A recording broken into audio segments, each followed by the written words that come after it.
Good morning, everyone. We welcome you to our Sunday morning roundtable discussion. We are recording from the Plainfield Christian Science Church, Plainfield, New Jersey, the United States of America, and we are very grateful you could join us this morning with our subject being matter. And we will begin today with our morning prayer.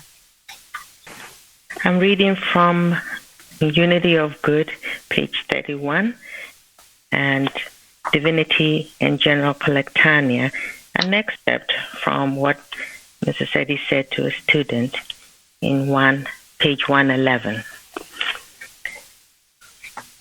God is a spirit. More accurately translated, God is spirit, declares the scripture, John 4:24.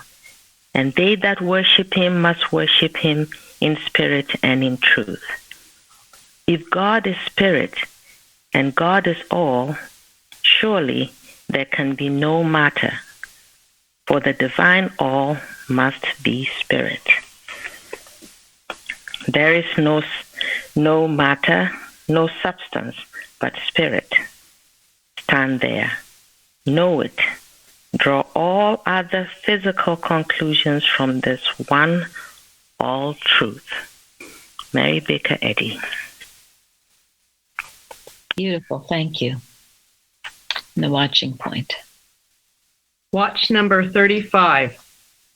Watch lest, because of the general belief that all of man's joy and happiness come through matter, the prospect of losing matter in all its desirable forms before you have established the continuous joy and satisfaction that comes from communion with divine mind, cause you to neglect to work on the problem of turning away from it with any real sincerity and determination. It helps to know that even from the human standpoint, the so-called pleasures that man fancies come from matter really come from mortal mind and are largely anticipation.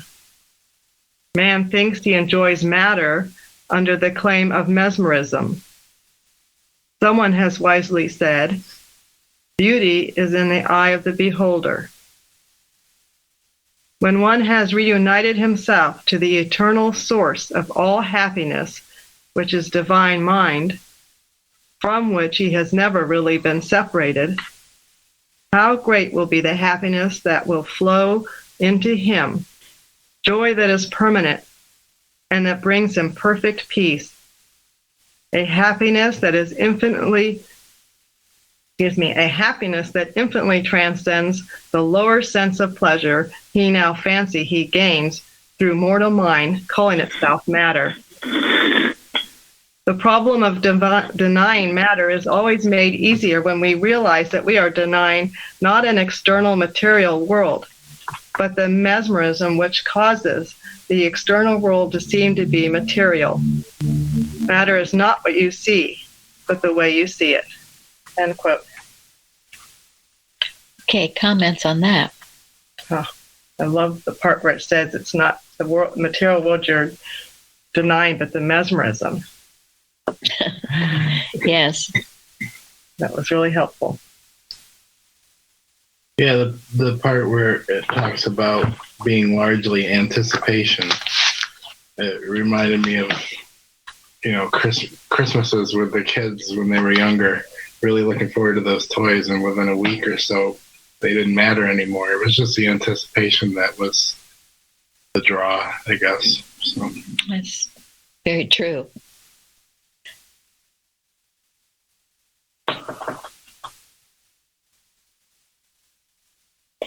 Well, yeah, we must never get enamored with the goose brings the eggs. So we get enamored with the eggs, forget the goose. It's God, the giver of all good. And we see these material things as something wonderful, and then we forget what's behind it. I didn't take time to look for the quote, but you probably remember somewhere Mrs. Eddy says that to see the source of all good as God every moment of every day will do more for you than anything else can. I think somewhere in the blue book, she says, don't look at things, look at spirit. Yes. And I don't remember exactly where that is, but I've thought about that a lot. Am I looking at birds, flowers, trees, chairs, tables, or is it the thought that really, the source of it that I'm really looking at? Yes. At the end of the session, we will read from Addresses by Martha Wilcox, that scientific translations where she speaks of that. But it is in prose works as well, in questions and answers. Mrs. Eddy says it over and over. We see through a glass darkly now. We think all of this matter is real and substantial. But in fact, it's not. It's the idea behind it. And she talks about the tireless worm, great and mighty rock. And this idea, too, you think you can't live without something. It's very, very dangerous to even say that, something or some person, because what are you saying then? That's more important than God. Yeah, you're making a God out of it. And also, you're not seeing the source of all good as being God. You're personalizing God, seeing it as a person or a thing that you can't live without. Well, what you can't live without is you can't live without God. Okay, that you can't live without. And God is ever present. So don't personalize it into something or person. Mrs. Eddy asks, would, life without personal friends be a blank? And we were always taught here the word is personal. Personal. You've personalized it. That's what you have to give up. When Abraham's father thought he had to sacrifice Isaac, it was a wrong sense, wasn't it? Yes. But the lesson to learn was he was willing to do it, which meant that was good. He was willing to put all things on the altar. And in doing that, it came back much better than it ever could. But what he lost was his personal sense that it was my Isaac, my child, my husband, my house, whatever it is you think you can't live without. Lauren? Yes, that's why she says it on the other side, that it's our belief. It's our belief that we are attached to any error that does it. And in the same page that I read from, she's talking to, I think it looks like Kimball. She says that the belief that scares you is your own hand uplifted against yourself. Put it down. So it's really what we are seeing, as he says here, matter is not what you see, but the way you see it. It's always how we are seeing. If we are not seeing God, but we're seeing a material something, then there comes the trouble.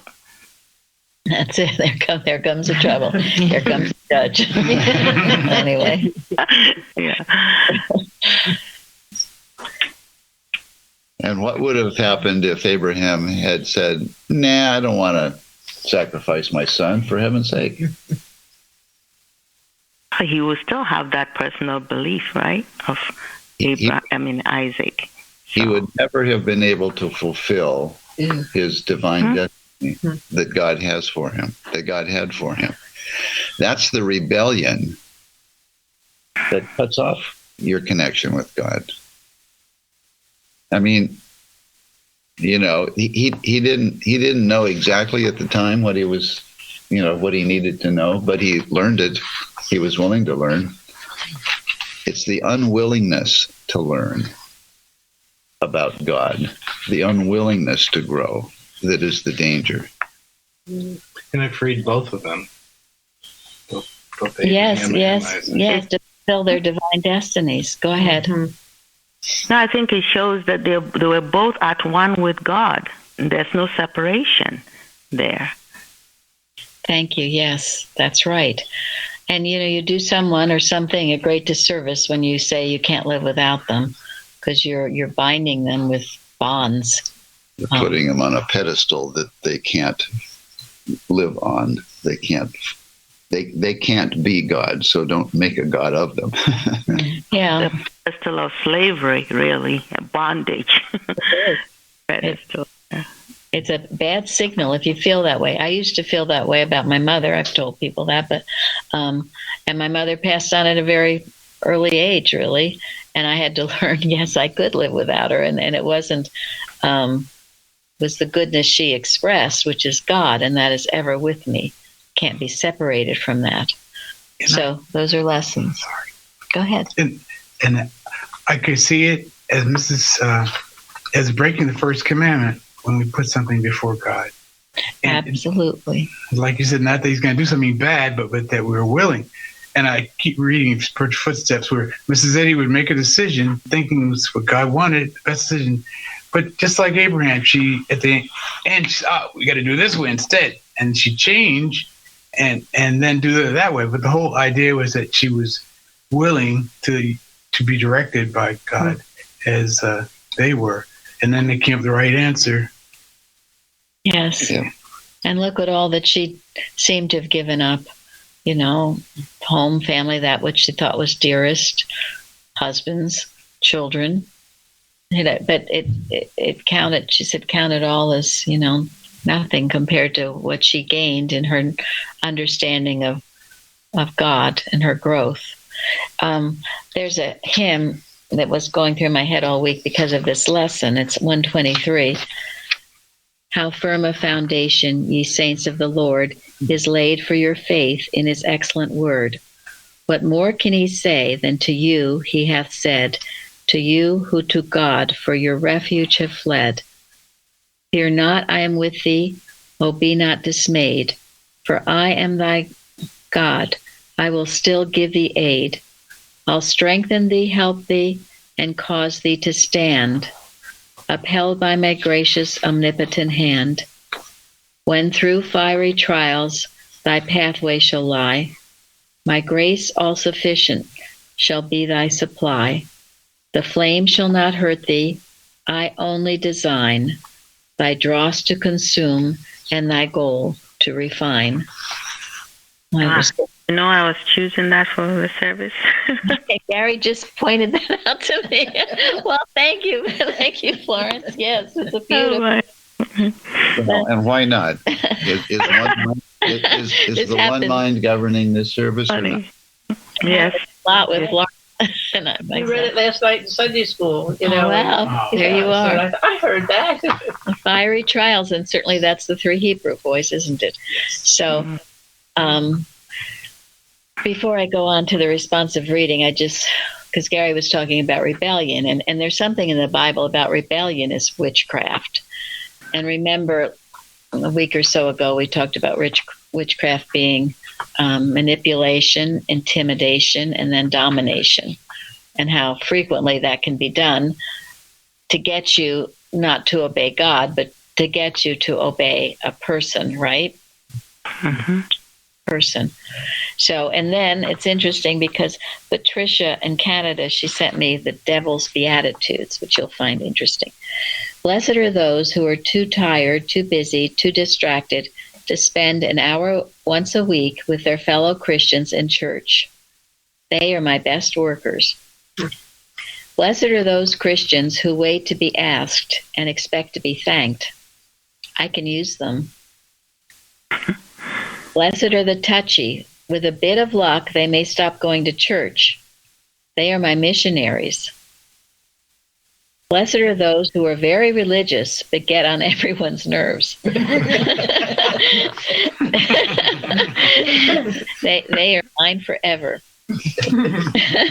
Blessed are the troublemakers. They shall be called my children. Blessed are those who have no time to pray. They are easy prey for me. Blessed are the gossipers, for they are my secret agents. Blessed are those critical of church leadership, for they shall inherit a place with me in my fate. Blessed are the complainers. I'm all ears for them. Blessed are you when you read this and think it is about other people and not yourself. I've got you. So, thank you, Patricia. That was good. And yes, the fiery trials that we have to go through, but as that hymn says, only for the burn off the dross, so the gold will remain. And in the responsive reading, it's a reminder, right? Faith being the substance of things hoped for, the evidence of things not seen. And then it lists. And if you go to Hebrews 11, there's even more of all the triumphs, right? Yeah. Tremendous triumphs. So beautiful. And somewhere I read that someone, as a child, memorized that whole Hebrews 11. And what a great blessing it was, because later, when you do go through your own fiery trials, all of those victorious examples came to mind. It's beautiful to think of that. And one of the importance of memorizing is, especially when you're going through a fiery trial, it causes you to focus on God, the enduring, the good, and the true, Mrs. Eddy says, hold steadfastly. So when I go through fiery trials, and when I have gone through fiery trials, very often I will get a hymn like 123 or another hymn, and or Bible, 91st Psalm, I'll work on memorizing it, because you're focusing on what's true. And that shuts up, because air is screaming, this is wrong, that's wrong. Sometimes it's hard to focus when it's doing that. You've got to focus. If the 3 Hebrew boys hadn't focused, they would have been burned alive. You focus, memorize, focus your thought, hold thought steadfastly to the enduring, the good, and the true. And then you will bring these into your experience proportionally to the occupancy of your thought. Now that word faith, I looked it up, and it's the assent. The assent is to agree. The assent of the mind or understanding to the truth of what God has revealed. So you're agreeing to what God is revealing. And then a simple belief in the scriptures. Now, you can be grateful if you're one of those people who can do this. Because some people in rebellion, right? Oh, no, it's not true. I don't believe it. None of it's true. It's all made up. I don't believe in God. Rada, rada, rada, woota, woota, woota. And it's not helpful to them. And to me, and I'm learning more about this, but they have a demon in them. It's not their thinking. It's not them, but it's like the Beatitudes, the devil's Beatitudes. They want you thinking this way, and that voice will carry on unless you shut it up. Got to be tough with it. This is how people become alcoholics. It's how people get addicted to drugs. All of this, they are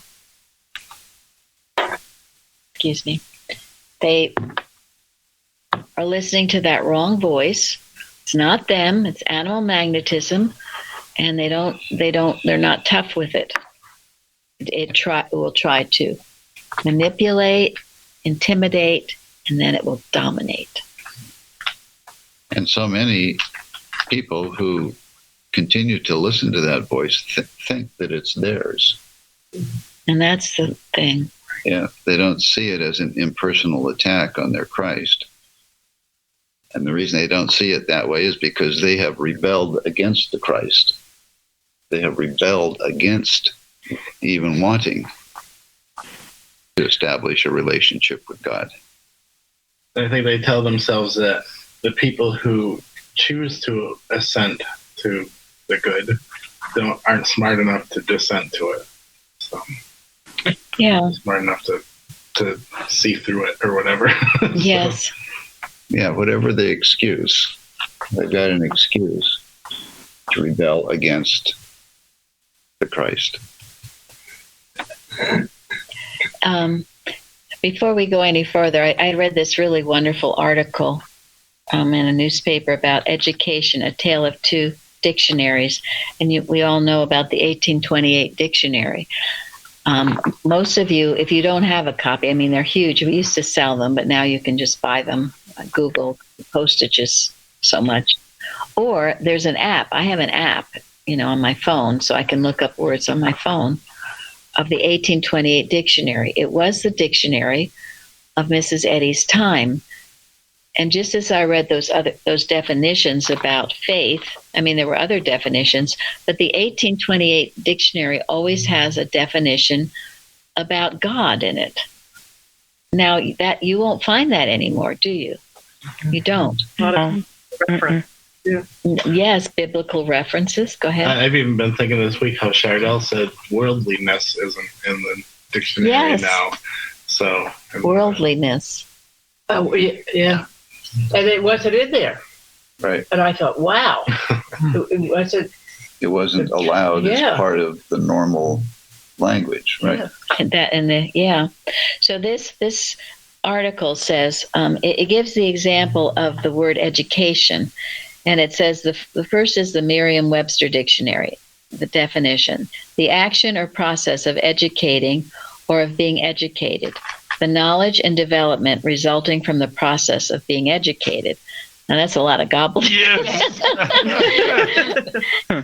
And then it has another example of another dictionary, which is a little better. But then it gives the definition in the 1828 dictionary. The bringing up as of a child, instruction, formation of manners.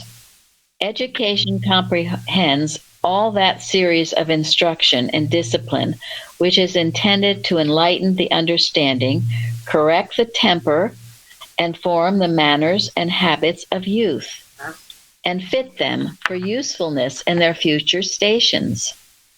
To give children a good education in manners, arts, and science is important.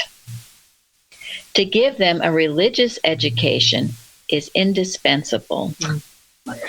And an immense responsibility rests on parents and guardians who neglect these duties. Now, cowabunga, right? Look at the difference. Reshaping character. Yes, and that article Florence mentioned on character, it brings that out, the education of children. It's by Mrs. Eddy. Jeremy put it on the carousel. But this is the type, I mean, this has substance and meaning, and it's helpful, right? The other one is just a bunch of gobbledygook. It's all secular. So everyone should have this dictionary. We'll raise this dictionary up to make it the one that everyone would go to, not this other stuff.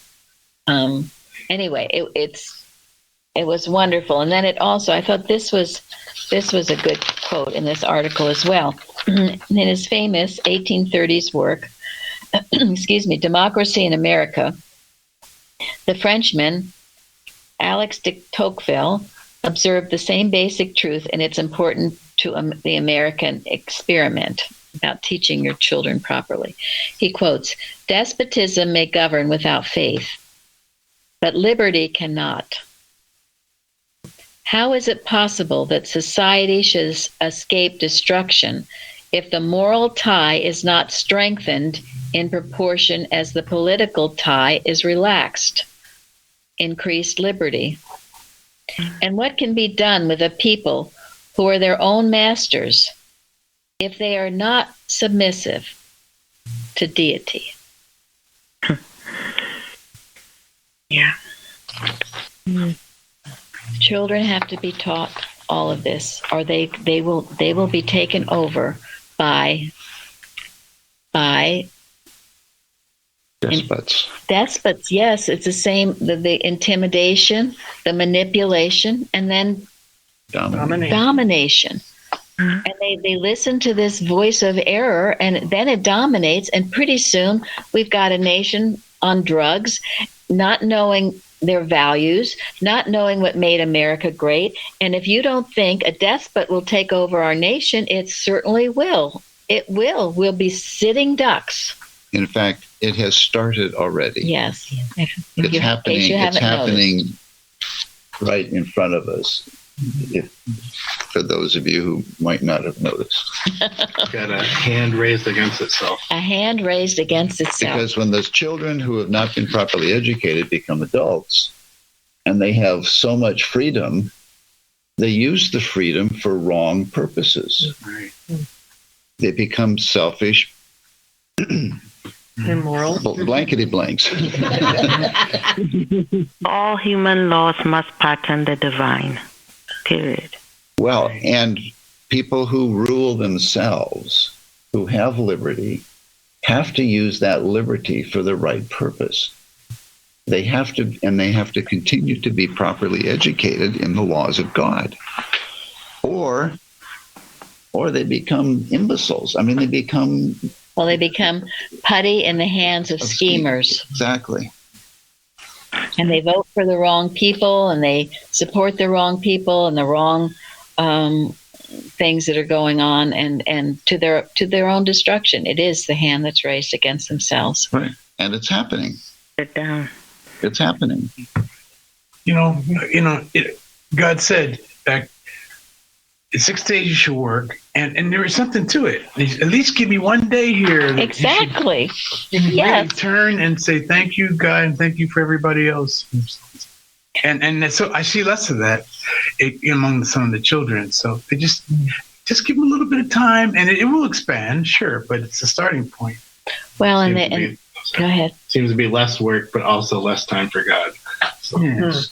Yeah. And it goes with the devil's beatitude, the first one. Blessed are those who are too tired, too busy, too distracted to spend an hour once a week with their fellow Christians in church. They are my best workers. And what's that proverb about idle minds?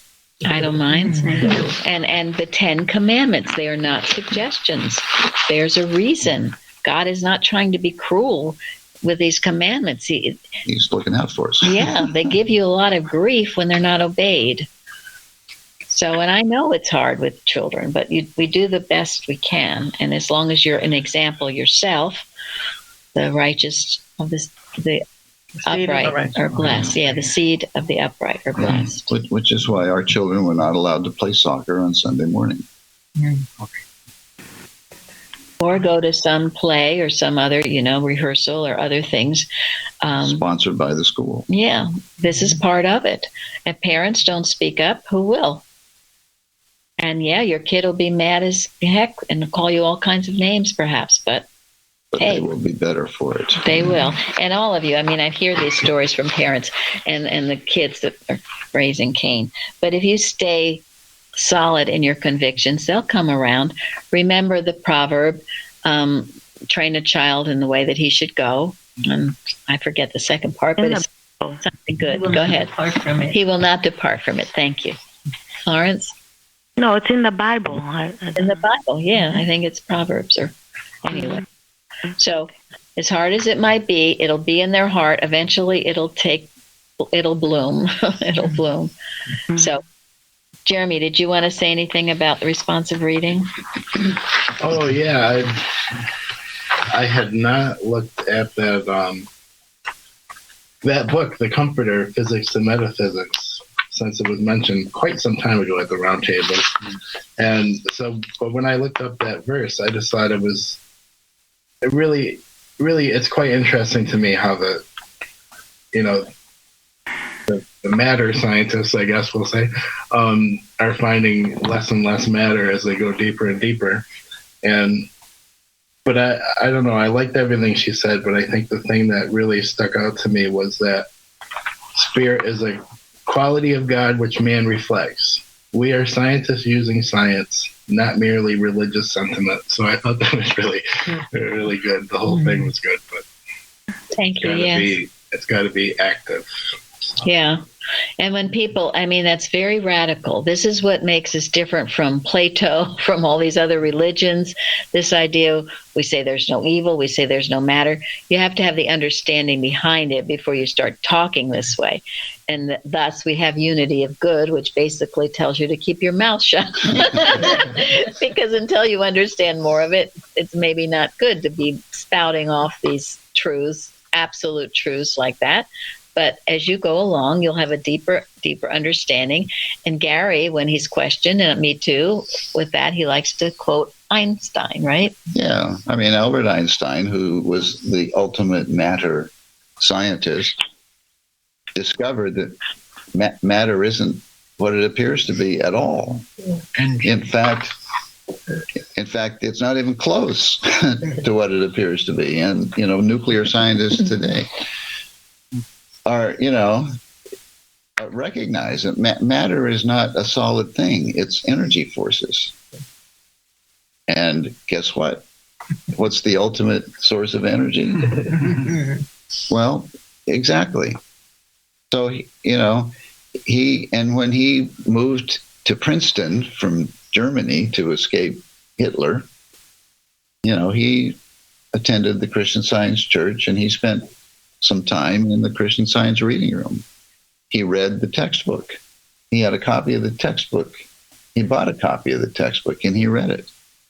And he told people in the church there, you have no idea what is in this book. He said, this is the ultimate science. And he didn't join the church because they required him to stop smoking, and he wouldn't stop smoking. Otherwise, he would have joined the church. Yeah, I think through his whole life and career, he's pretty sour on organization anyway. Yeah, he was, and he had his Jewish roots too. So anyway, but yeah, I mean, it's not. It's real ultimate science explains matter away.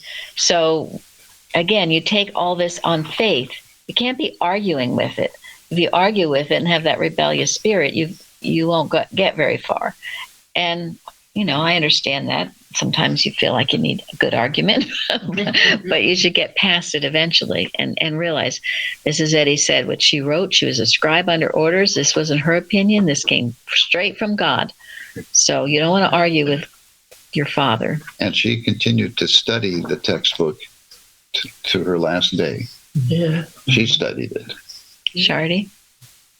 I was reading about Kimball, and Mrs. Eddy was beautiful. She wrote a letter to him and said, you argued with me and were beaten and realized the truth. And he became a wonderful healer. So there you go. There you go. Thank you. Yeah, thank you. And I like that just one proof is enough to prove the whole thing. Yes. It's consistent. Exactly. One healing is enough to prove that you need to just quiet yourself and have the faith and let the other unfold to you and prove it step by step by step. Beautiful. That's good. Thank you. Just one proves the whole kit and caboodle. Right. Absolutely. And that's because impossible things can't happen. If something happens, that means it's possible. So when you get healed, there's something behind it that makes healing possible. And if it's possible for one, it's possible for everyone. Exactly. Thank you, Craig. Carrie sent me this most beautiful big folder of all the newsletters from a place called Daystar, which is a library in Oklahoma. Tremendous history of the church. And anyway, I'm sure we'll put a lot of things in our magazine. But there was one beautiful thing. I didn't bring it, but it was about Victoria Sargent, who had had a healing by Mrs. Eddy. And her daughter is telling about it and said it was through reading. And at that time, it was, I think, the 8th edition of Science and Health that she read. And Mrs. Eddy said, this book tells you how Christ Jesus healed. And her daughter said, in searching for how Christ Jesus healed, my mother was healed. So, I mean, just think about it. It gives me chills. Here we have a book that explains how Christ Jesus healed, raised the dead. And as Craig just said, one instance of it shows it's the truth. And shows the whole thing to be true. And anyone can do it. It's available. We have that resurrection, the mind of what healed, raised Jesus from the dead after being in the tomb 3 weeks. That's still with us. we've barely scratched the surface. And then I also read, though, about we don't need more miracles. We've had a lot of miracles. What we do need is faith and trust in God. Because look at all. And yet people say, well, I want proof. I want to proof. I want proof. How do I know it's true? That's why we read our Bible. That's why we read the fruitage. That's why we have testimony meetings. That's why we have testimony meetings. And if you don't believe that, then be on your way till you get in a position where you're going to have to. Well, you also proof that the other way doesn't work. So you should listen to that too.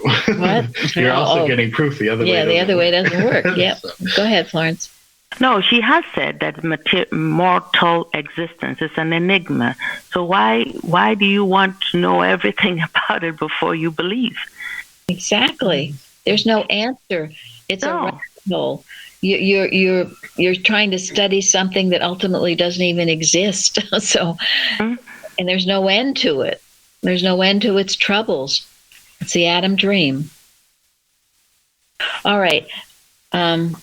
Carrie did send me, there were 2 beautiful articles, but I won't have time to get into them today. One is about our refuge, just that our refuge and strength, a very present help in trouble.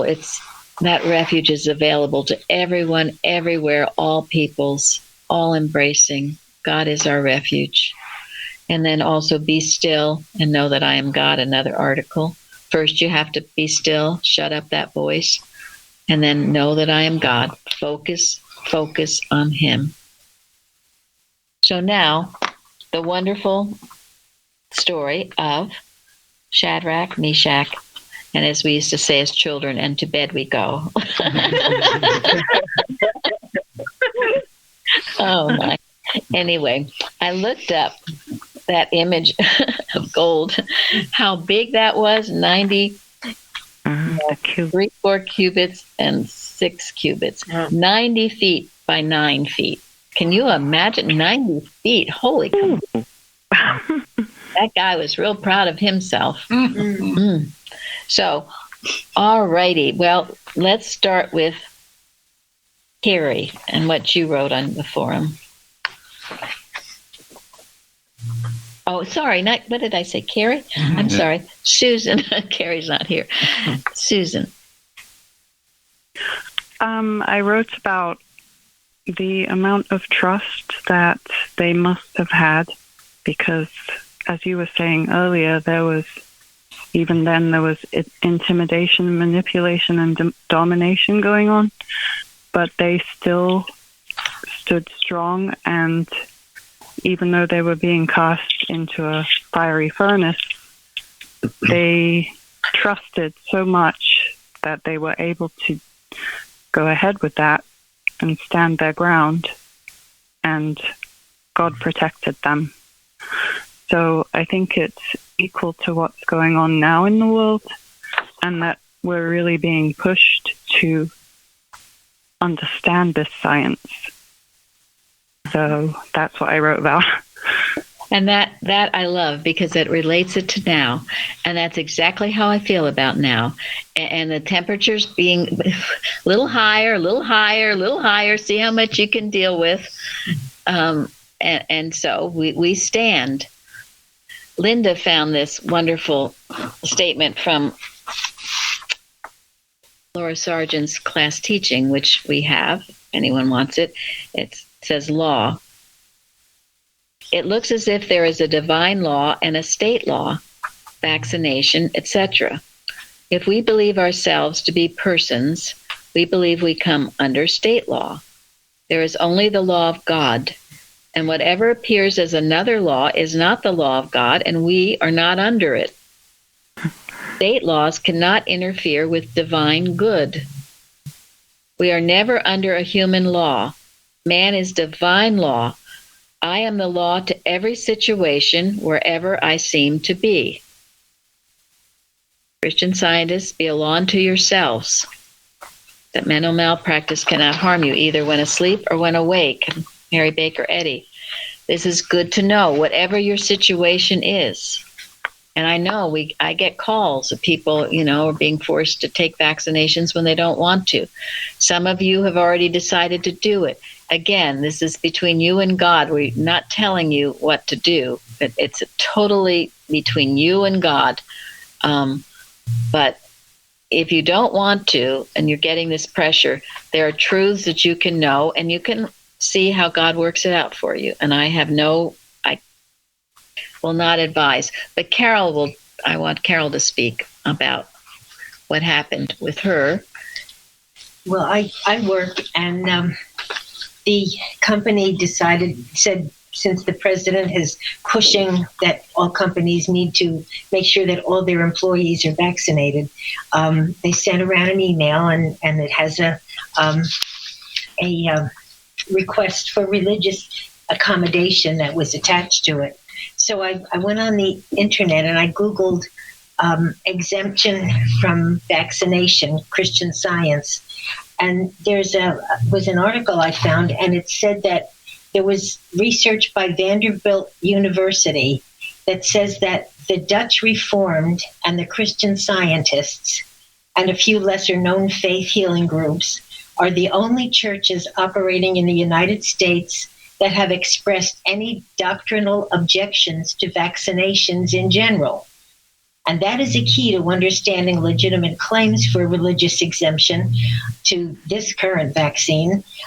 It says your religious group must oppose vaccines in general, not just this particular one. Yeah.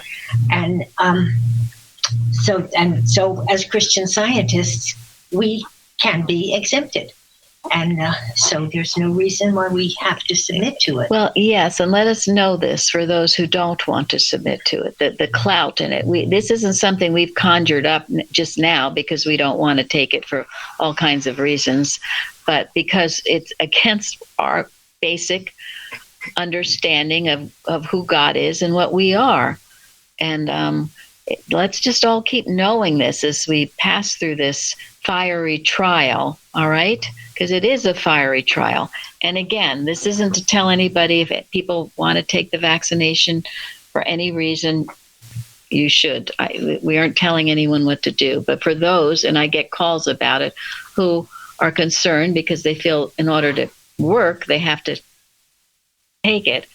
Just know God provides a way in the wilderness, in the mighty waves of the ocean. God will provide a way. There's always a way. Just keep knowing it. I've traveled where I've had to, this is years ago, but it was about vaccination, and I had an exemption. But I think, like she said, I'd like what Mrs. Eddy says about it. What are you thinking of it? What is your thought about the vaccine itself? Yes. Examine your thought. And even people, if you are afraid, because a lot of people are Christian Scientists and they're still scared to death.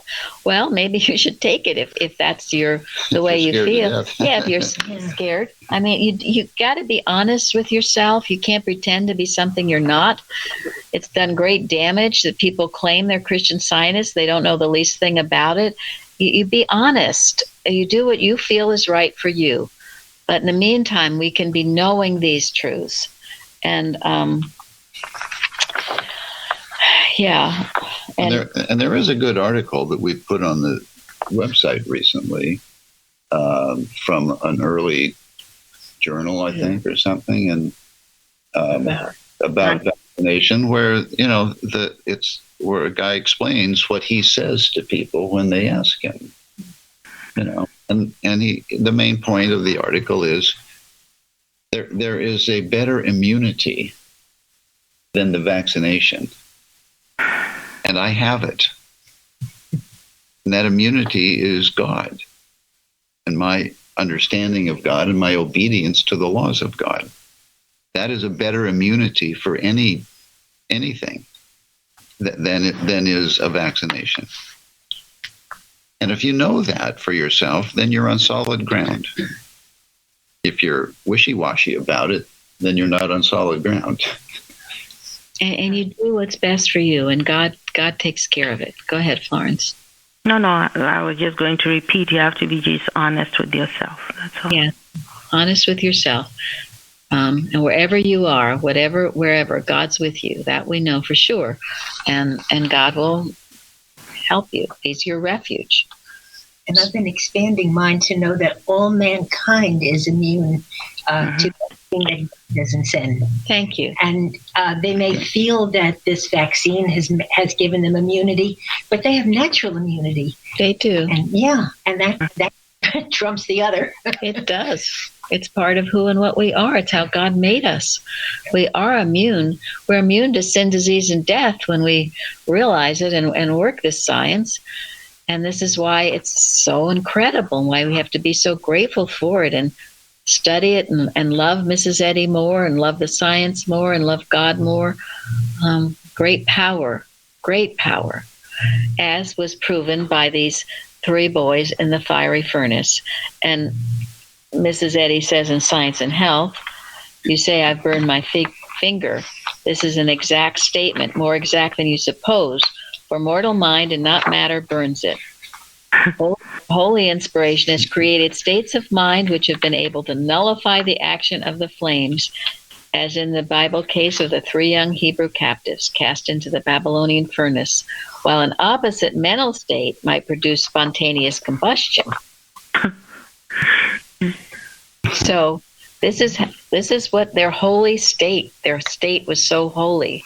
It was a total protection. It couldn't touch them. I mean, they were so amazed. I guess the people that threw them in got burned. And as they watched what all the ties and ropes and everything, they all got burned.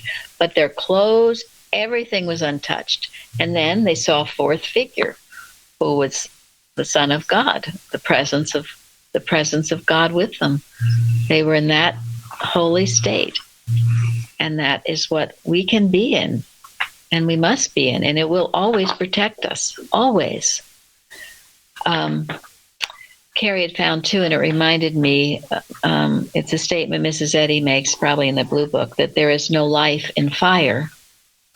And Mrs. Evans would tell the story of how where her mother lived with one of our church members, there was a big fire and it was beginning to encroach where their apartment was.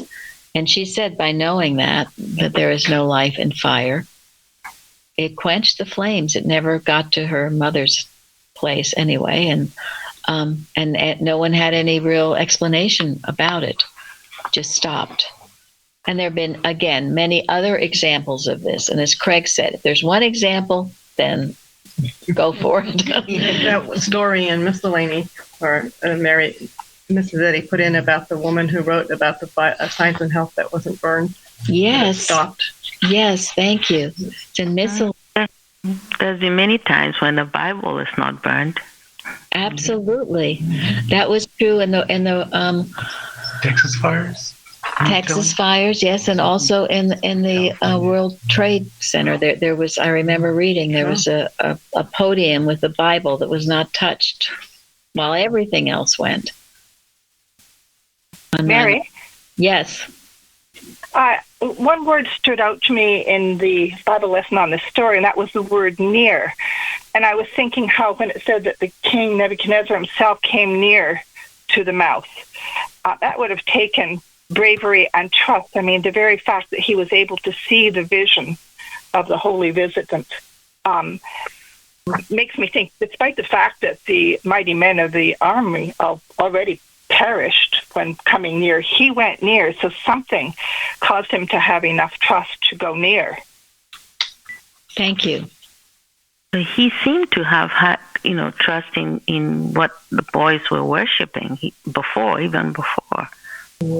Yes, it's true. Yeah, they had demonstrated a lot, wisdom and so forth, and they had been promoted by the king. Yeah. They had been promoted to such a high office that everybody else was jealous of them. And that's why they contrived this whole scheme to get rid of them. And it didn't work. When they were captive, I love them because they said, if I'm here, it's because I'm supposed to be here and God has a purpose for it. And they spent their lives proving that the purpose, I thought, was to cast off these pagan beliefs, overturn them, and prove that it's something better. So they start out, remember, not eating eating gruel instead of eating the king's meat, and they just kept going on. So I know that their life was a life of service. Thank you, Craig. And he wrote something beautiful on the forum, too. Thank you for reminding me that our lives should be to overturn any lies we face daily. Then we will have a consciousness of love that cannot be burned. Wow. And that's true. That's that holy state. But it doesn't, you just can't be doing whatever you darn well please, and suddenly you're thrown into the fire and you say, hey, I'm a Christian Scientist. Well, you'll just go, whoop. You got to be living this. And so that was beautiful. Thank you so much. Absolutely. They met each thing just like David did. And then we have a beautiful article. I'll have to have Jeremy put it on the carousel because I don't have time to get into all of it, but it's called The Smell of Fire from the March 1920 issue of the Journal by Louise Knight Wheatley. She said, what metaphysically speaking is the smell of fire? Because remember, they didn't even have that on them. Is it not the remembrance of it, the sting of it, the resentment over it?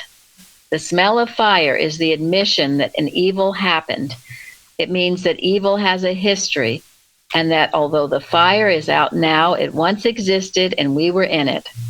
So insistently does this last argument cling to consciousness that some of us go through the fire and everyone smells smoke on us for years afterwards. And when this is the case, can it be said that we, like those three men of long ago, have come through this experience untouched? It's a beautiful article, and she goes into self-pity and self-condemnation, which leaves that smell of fire on you. And there's a song that Peter wrote. He talks about, thinking about the past, the memory of it. You must really love it because they keep talking about it. And we hear people keep talking about this experience. It was so horrible. Still have the smell of fire. We've got to know that in truth, nothing ever touched us but God's love. Yeah. So now we are going to end because it's time. And Gary's going to read from Martha Wilcox, the Scientific Translations, which is very helpful. Yeah, I'm going to include this too. Yes. Scientific Translations.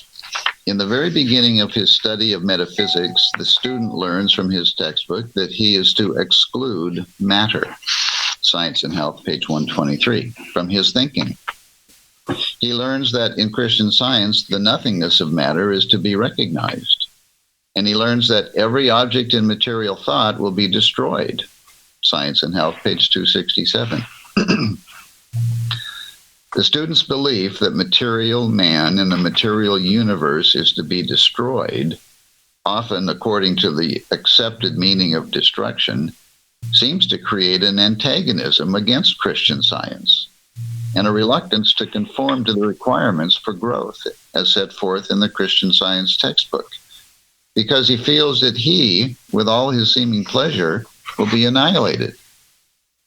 But as the student progresses in his study, he learns that what we call material man and the material universe is to give place to their spiritual fact by translating material man and the material universe back into spirit. Science and Health, page 209. In miscellaneous writings, Mrs. Eddy makes the following statement, quote, "Science understood translates matter into mind," end quote, page 25. And mind is here written with a capital M, meaning spirit. How shall we translate man and the universe back into spirit? We do this by knowing and feeling that spirit, mind, or conscious life lives in all things and as all things. All things are the spiritual evidence of mind, There should be a feeling of infinite tenderness towards the things of spirit which are here before us, even though we see them now as through a glass darkly. We can never behold the creations of spirit at hand so long as we see things as matter or illusions or nothing, or try to destroy them. The work of a Christian scientist is to discern the spiritual fact of whatever the material senses behold. Only in this way can man and universe be translated back into spirit. As we experience perfect life more abundantly, we begin to view everything about us in a more perfect way.